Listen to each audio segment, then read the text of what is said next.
Hey everybody, welcome to episode 33 of Answers to Questions, and we have a great question that came in via email from Jameson.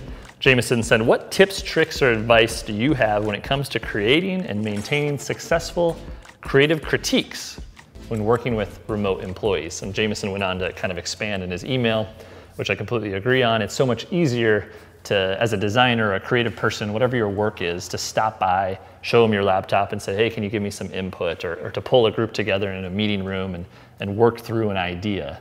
So how, with remote people, when you have technology barriers, distance barriers, just different challenges, how do you have constructive feedback?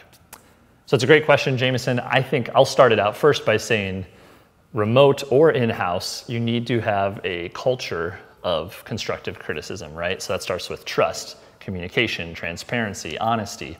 Just people feel comfortable giving each other feedback and critique. So one piece of great advice that I received was having this mentality of unqualified feedback, meaning whether you are creative director, senior designer, art director, intern, project manager, office manager, wherever you are on the org chart or whatever your job title is, you can give unqualified feedback. And what I love about that word is that terminology kind of takes the pressure off, right? You're saying, hey, I'm a project manager, I'm not good at design, but hey, designer, why did you make it that way? Or what if you tried this? I'm giving you feedback. It's coming from a place where I'm admitting I may not be qualified to do so, but man, my feedback still matters, right? It's still an opinion. And as a creative worker, creative person, you want as many opinions as you can get. So if you have a culture, and this is remote or in-house, of unqualified feedback, anyone can share at any time, regardless of job role, seniority, where you are on the org chart, that'll go a long way. Secondly, I think with remote work, you need to make sure everyone's on board with that idea. So we've talked about remote work on this show before, but whether you have one remote employee, 25%, 50%, or if the entire organization is remote, what management or policy is saying from above, the team from top to bottom has to buy into that concept. So first you have to make sure you're on board with remote work before you even tackle giving creative feedback. So since I am not a designer, but I think we have done a pretty good job of giving constructive critique both in-house and remote, we're going to ask a few designers what they think. Hi, I'm Daphne, a Lemonly designer working remotely from Vancouver, Canada.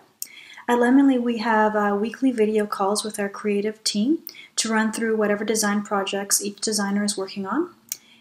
It's a chance for us to offer and receive constructive feedback, and as remote, it's a good opportunity to talk more in depth and more candidly about any design-related issues we might be having since we're not physically in the office. Hi, I'm Ashton. I'm a senior designer here at Lemonly HQ. From the start, Lemonly has really kept its remote employees in mind, both in the tools that we use and also in the physical space that we created here.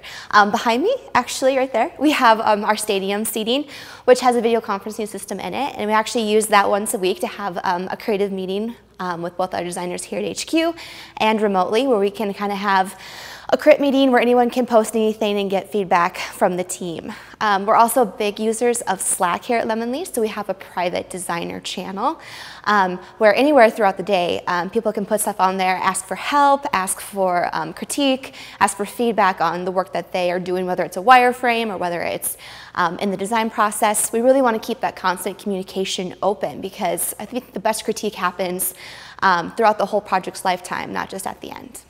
So that's what some of our Lemonly creatives think. Some great advice there. So thanks for the question, Jameson. And if you have a question, here is how to leave a comment. We'll see you next time for episode 34.